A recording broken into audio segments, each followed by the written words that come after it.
Hello everyone, my name is Jesper Bergsjö. I'm working for a company called Crosscontrol. And my presentation will be much more hardware related, detail related. The ones who know me knows that I'm quite detailed.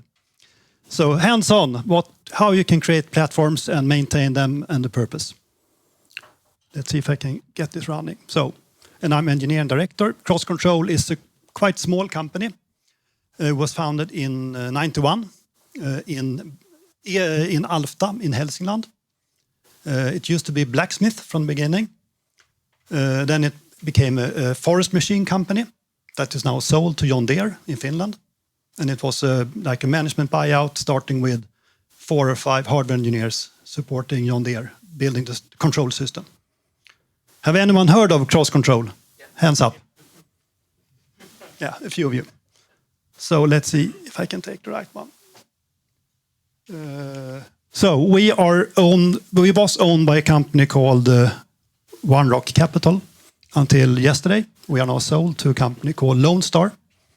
And we belong to a group called Centromotion with 7 different brands and very different brands. It's 5 mechanical companies and it's a small company called, this is not working anymore, Maxima Tech, working with electronics, and we work with electronics. So what we are doing, we are developing and producing digital information systems for off-road machines. So basically mobile automation and user interaction. And we are a pretty small company. I have 57 engineers in total. How many software groups did you have in Husqvarna? 14 embedded groups. I have 14 embedded engineers in one group. 7 electronic engineers. 4 mechanical engineers. So much, much smaller. And we have a quite wide product portfolio. Our locations, the yellow spots is we. So we have our development here in the Nordic.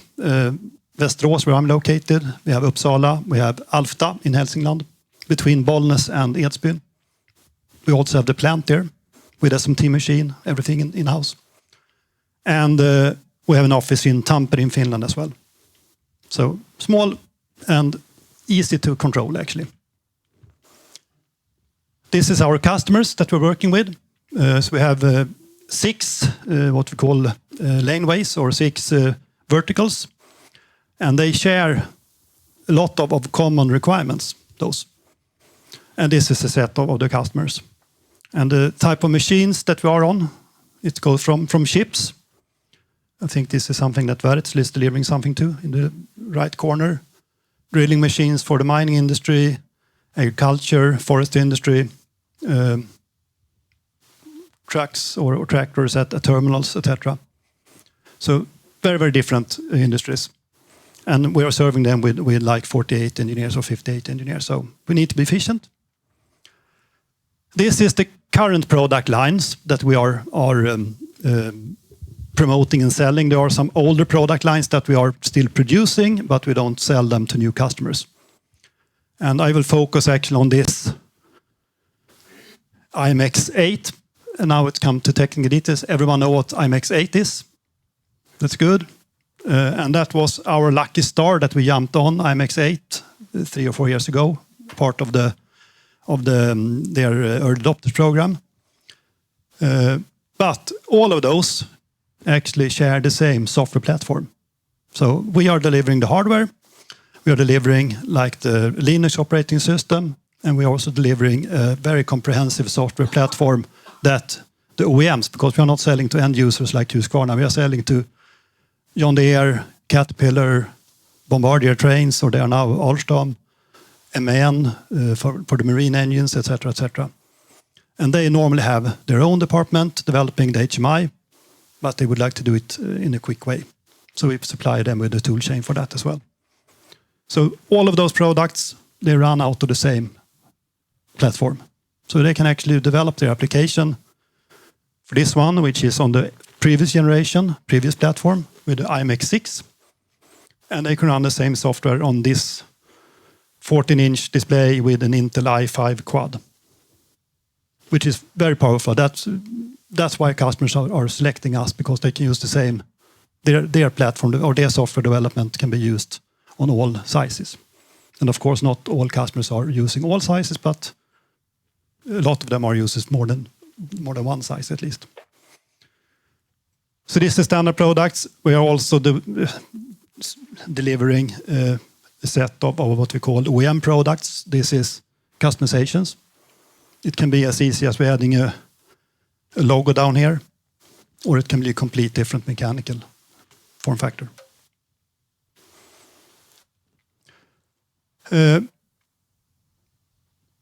We are using platforms as advertisement. So this is one of the selling points. So when we go out speaking to different customers, yes, we have a modular hardware platform with a pre-defined architecture, risk mitigation, continuous evolution, shorter time to market, sourcing, scale of sourcing. We heard that before. And I will talk a little bit more about that later on. And then we also have the platform that we are actually selling to the customer. So it's based on two different CPU architectures, either IMX8 or Intel. Components around our Linux system, it's the same software, Linux software for all products, or same track. Of course, we run Windows on some products as well, and that's a different story. And then we have mechanical adaptations and different TFT sizes. And that serves several markets and several customers.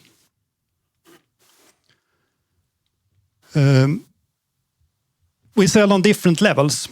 So some customers, they would like to develop their own operating system. So we deliver to them the hardware and the BSP, so support for all peripherals. Some customers, they would like to have the Linux system installed, and then they do the rest of the development. And the very few ones, they have actually a specification of this is the HMI, and then we can offer that service as well. Normally we don't do it, and the trend is that those OEMs, they would like to keep that as their core competence, because that's how they do the branding. But for instance, MAN, the HMI for the marine engines, we have developed it for them. We won this Red Dot Award a few years ago. And they are proud of it, and we are proud of it. But that's like a corner business. So this is sales pictures. How can we maintain so many products with so few people? And a few years ago, we were a small player. We were producing about 12,000 displays a year. And one display is between 300 euro and 1,000 euro in cost. So you imagine it was not a big company. And we were aiming at the bigger customers that might purchase between 10 and 20 displays, 20,000 displays yearly. And we need to convince them and prove that we are good enough to do this. And then we kicked off, I think this was in 2019, a program that we called a high volume program.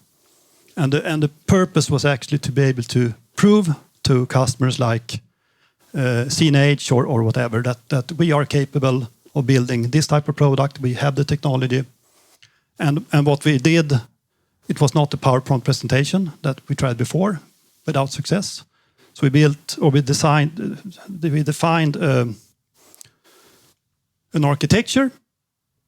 Now we are on both bolts and nuts around the IMX8 during this early adopters program. We decided what type of interfaces will they need. Like the CAN bus is obvious in those type of vehicles. Broader reach, Wi-Fi, etc., etc. And then we actually put that onto our own demonstration board. So we built this board, and then we had standardized connectors. I don't know exactly what interface, but I2C, PCI Express, all different interfaces in the same standardized connector. And then we realized the different peripherals on small development boards. So the purpose was to show that we could do this, and also to be able to actually put something together as an early A sample.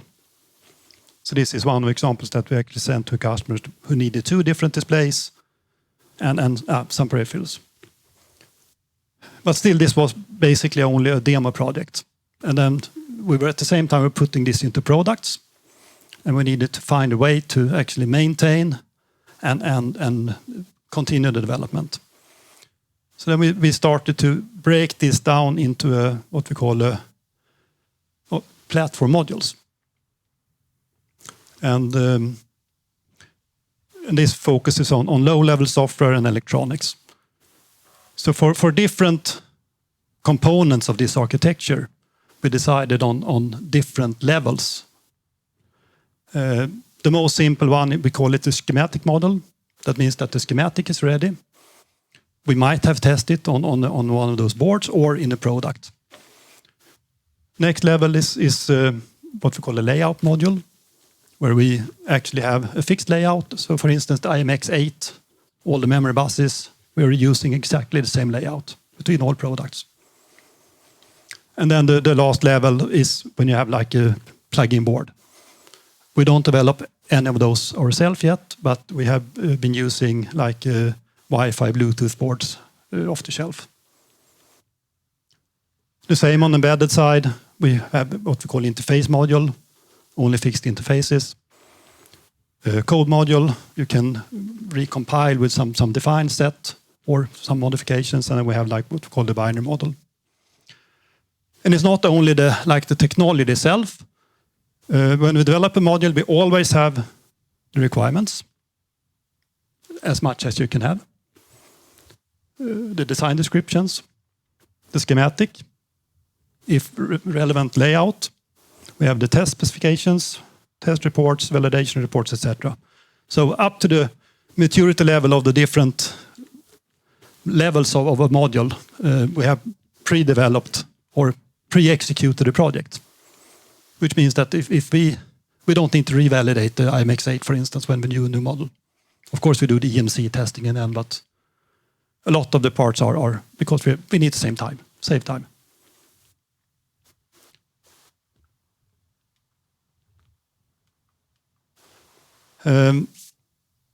How do we define what models we should develop for new components in the architecture?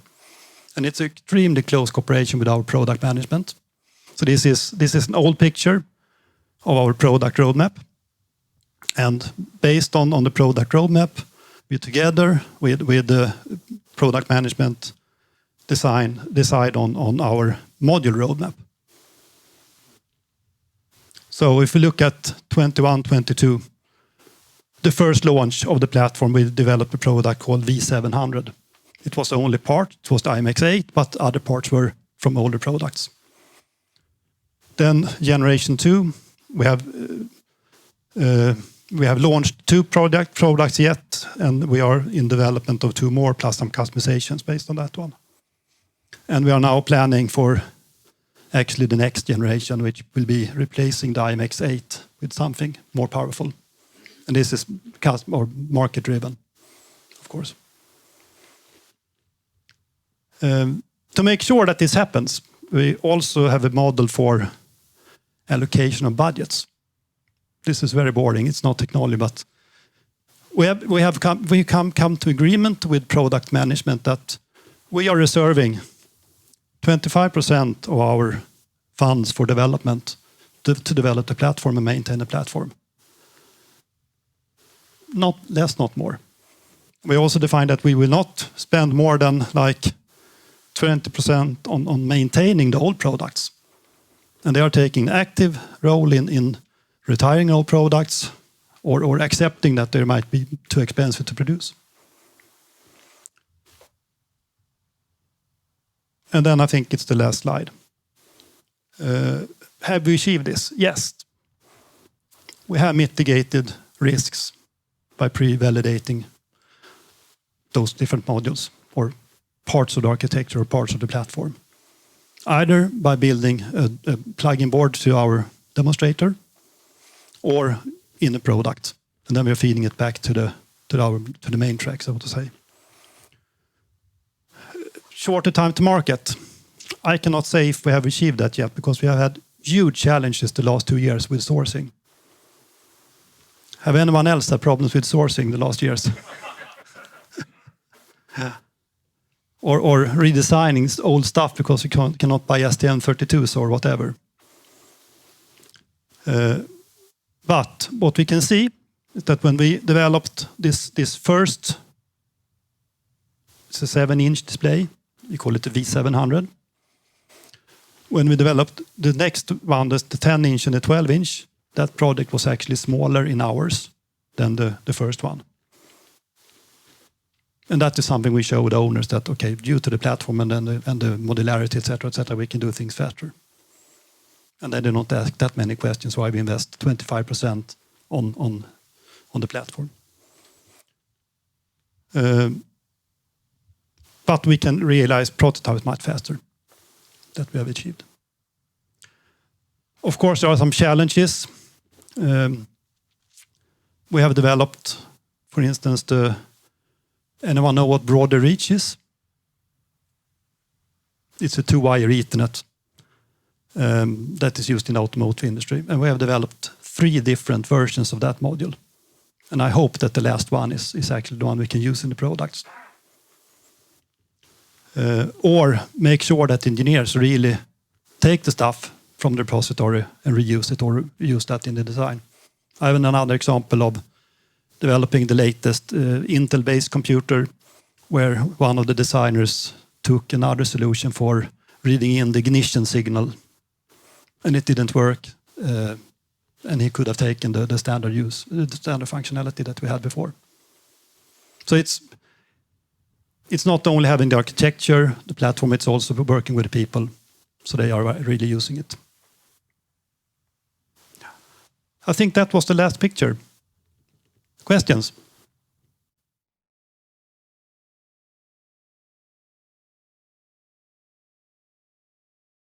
I don't know if we have a recipe, but the engineers have seen that we become more efficient working this way. And they can be more creative because they don't need to redesign the power supply 5 times for 5 products. They can do it once, and right now they're working on like distributed displays with the high-speed serial links.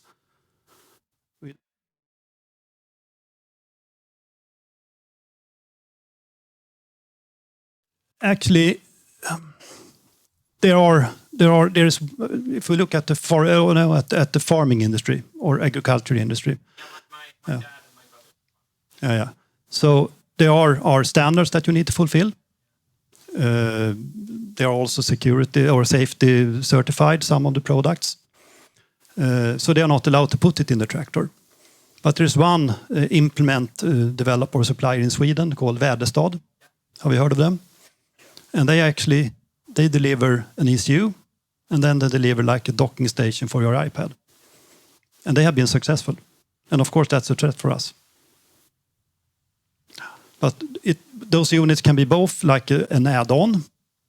So one big customer is a German organization with like 20 companies connected to them, and they are developing the brain for their implements. The implement is something you carry behind the tractor. And we are actually developing the hardware and the low-level software for them. So that is mounted in the tractor afterwards. But then there are some other of our customers. It's an integrated part of the vehicle. And you don't put an iPad as an integrated part of like a forklift. But of course, it's a threat. Yes?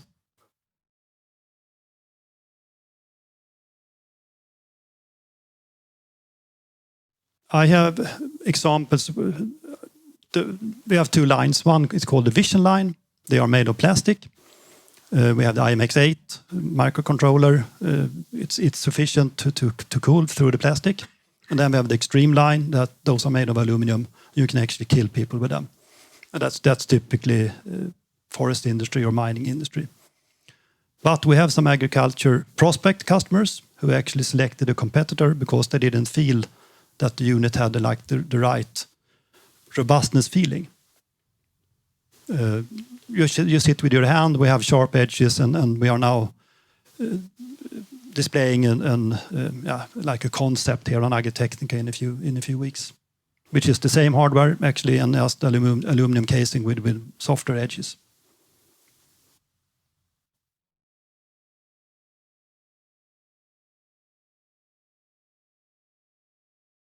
What we have seen, if we compare our previous generation that was based on IMX5, performance was like 20%.